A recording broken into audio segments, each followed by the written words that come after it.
Hello, welcome back to school. It is what it is, so here's your lecture video.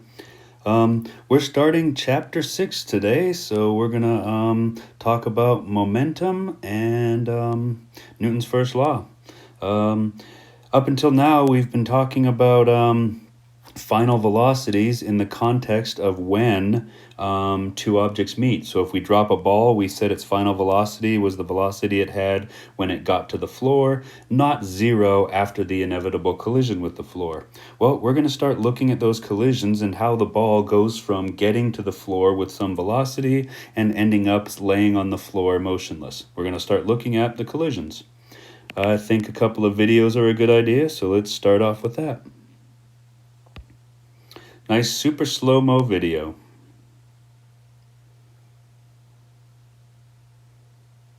It's kind of neat seeing how much a baseball deforms. But I want to watch that again real quick. So, have a look.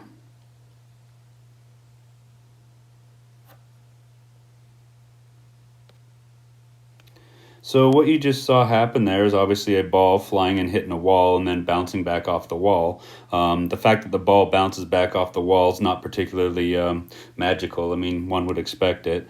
But what you must have noticed was that the interaction between the ball and the wall was not instantaneous.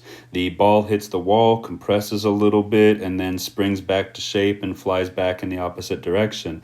The ball and the wall were actually touching each other for some amount of time. Although the video is super slow motion, it clearly does not happen in an instant. The exchange of forces between the wall and the ball is not instantaneous. It takes some amount of time. We're going to watch another little video to see that exact same thing, partly just because it just amazes me how much a golf ball will deflect. Look at that, that's crazy. So same deal, no matter how fast the golf club is traveling, it does not apply forces to the golf ball instantaneously. They actually are in contact with each other for some amount of time. In this case, the amount of time is obviously very, very tiny, but it's not instant. It takes time for the forces to be exerted. Look at how much that ball gets mangled. That's crazy. All right, anyhow, you get the idea. The amount of force being applied is spread out over some amount of time. One last one, what the heck. Obviously in this one, I probably could have trimmed the video so that the first so many seconds of absolutely nothing happened would be gone. But, you know, I'm not really much for trimming videos, so one just sits here and wonders if it's ever going to happen. Babbling away. Oh, look, his eyes are changing. Something must be happening. Ooh. Ooh. Ooh. Oh man, look at how much that balloon caves in around his face before it breaks. Look at that.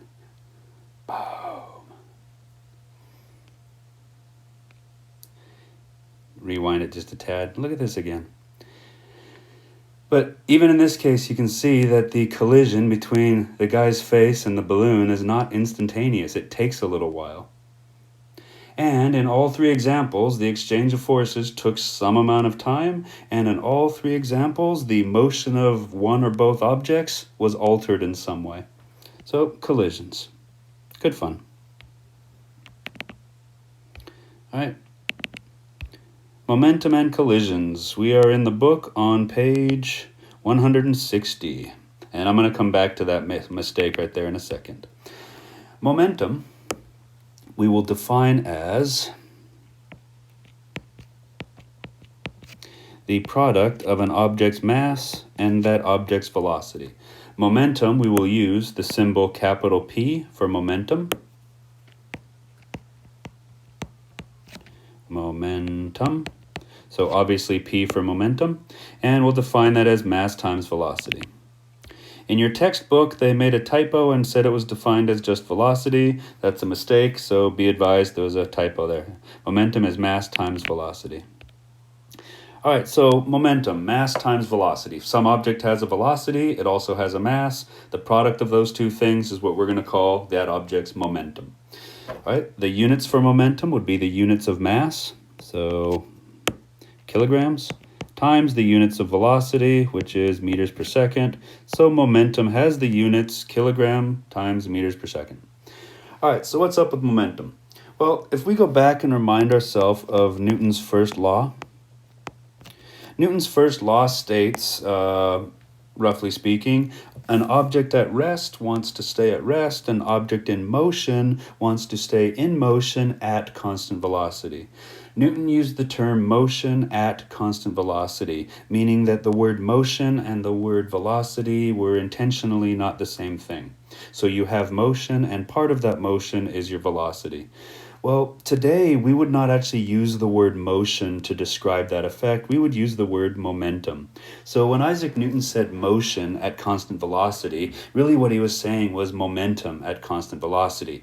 We just adopted a different term. The concept is the same term. Okay, so Isaac Newton was really thinking about momentum when he was talking about motion. Now, if you look at Isaac Newton's second law,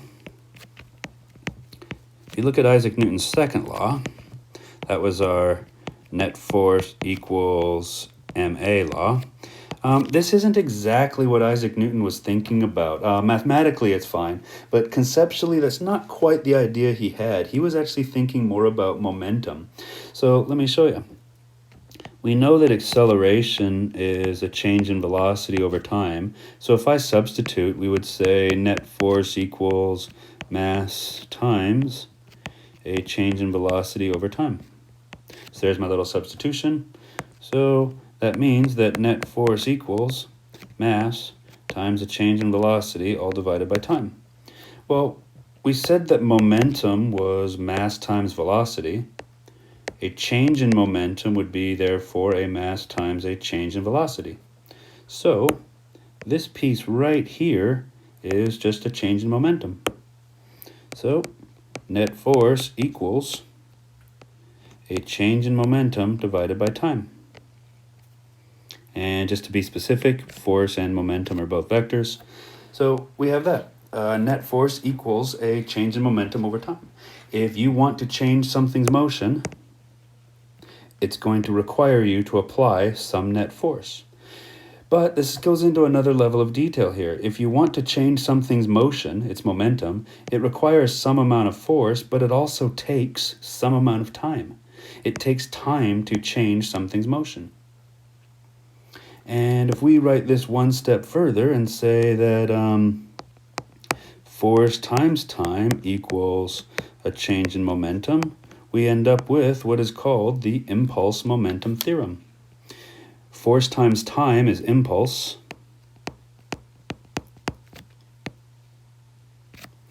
That is our change in momentum. I should write it as a set of words. I'm in the process of writing words for it, and then I go and write something mathematical.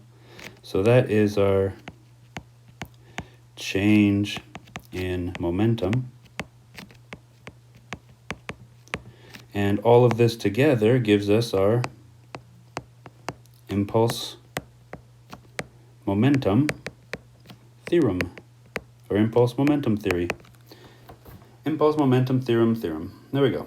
Impulse causes a change in momentum. Impulse causes a change in the motion of something. Well, this subtle difference between net force equals ma and now talking about it in terms of momentum actually allows us to analyze an effect that we couldn't analyze before. So let me give you an example. Let's just say for some strange reason, I decide that I want to drop an egg onto my table. So I take a raw egg, I hold it above my head, and I drop it onto my table. So here's my tabletop. Here's the egg. I let go. The egg's going to go that way. It's going to hit here, and it's going to end up making a big old smashed mess. Smush. Right? If instead I drop the egg from the same height, but instead of landing on a table, it lands on a blanket being held up by a pair of students. So there's my blanket.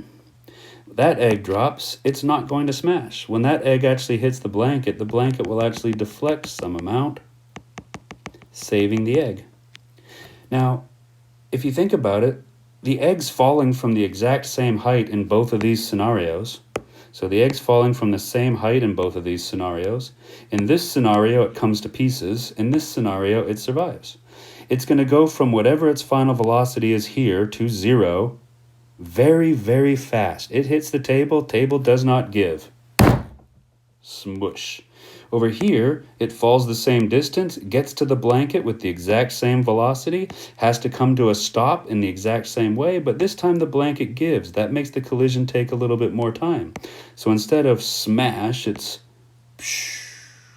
comes to a stop slowly. Now, what difference does that make? What difference does time make? Here the time is small.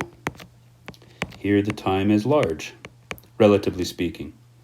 Well, if we look, force equals change in momentum over time. The velocity is going from final velocity to 0 in both cases. So in both cases, change of momentum is the same. If the time is small, if I take that and divide it by a small number, I get a very large force. If I take this and divide it by a large number, I get a very small force. Which means whatever force is necessary to bring this egg to a stop gets spread out over a small time versus getting spread out over a large time. Think of it this way. Say I have a large amount of force to stop the egg. Over here, you get a huge amount of force, then a huge amount of force, and you're done. Both two little instances and you're done. Over here, you're going to get a long time interval, so the force gets spread out. Here, you're going to get a small amount of force, a small amount of force, a small amount of force, small amount of force, small amount of force, small amount of force, small amount of force, small amount of force, small amount of force. It gets spread out over a much longer time, which means at any instant, you're only feeling a small force. And because you're only feeling a small force at any instant, you actually survive. So you take the whole amount of force and administer it quickly, smash. Same amount of force, administer it over a very small, long amount of time, over small little pieces at a time, egg survives. That is the idea behind impulse and momentum. It lets us analyze this effect. So, impulse momentum theorem and dropping eggs. Let's put some of this to use and see what we can do with a problem. I say we try problem 6.2 in your textbook. That looks to be right here, page 164. 6.2. In a crash test, a car with a mass of 1.5 times 10 to the 3 kilograms collides with a wall and rebounds as in figure 6.4 below. The initial and final velocities of the car are given as negative 15 meters per second and 2.6 meters per second, respectively. If the collision lasts for 0.15 seconds, find A, the impulse delivered to the car, and B, the size and direction of the force exerted on the car. Okay, so we're going to do 6.2. We were told the mass is 1.5 times 10 to the 3 kilograms. We were told the initial velocity is negative 15 meters per second. We were told the final velocity is 2.6 meters per second. And the collision time is going to be 0.15 seconds. So in other words, a car is going this way, hits something, and then starts bouncing back that way. So the car is going to be going with a negative velocity, has a collision, and ends up going with a positive velocity. So notice we have a negative and a positive velocity. Okay. Question A wants us to determine the impulse. Well, if you remember, impulse is force times time. Now, we have no idea what the force is, but we do know the time. So force times time is not going to get us there. But we know that impulse equals a change in momentum. If I know the change in momentum, I can determine the impulse because it'll be equal. Change in momentum is just going to be equal to final momentum minus initial momentum, which is mv final minus mv initial. So the change in momentum is mass times final velocity minus initial. That's going to work out to be 1.5 times 10 to the 3 kilograms times final velocity is 2.6 minus the initial velocity, which is negative 15 Notice negative made my equation go from minus to plus, so we got my negative in there. And that gives me a change in momentum of 2.64 times 10 to the 4 kilogram meters per second. That change in momentum is also equal to my impulse. So we did it. Part A done. Part B. They want us to find the force. Well, impulse equals a change in momentum. So that average force would be the momentum divided by time, which would be 2.64 times 10 to the 4 divided by the amount of time we spent doing this, which was 0.15 seconds. That gives us a force of 1.76 times 10 to the 5 newtons. Just for scale, remember your weight, the force of gravity on you right now is more like 700 newtons. So this accident is experiencing a much larger amount of force than, say, your weight. So non-trivial. Well, I just want to double check something in the book here. Yep. Hey, look at that. We got that one right. That's good. Yep, we're going to continue later. If you're interested, read this section on injury and automobile collisions. It's fairly short. And we're going to start off next class with section 6.2. So we're going to call it good there. You guys need to work on exercise 6.2. Have a look at the Google Classroom and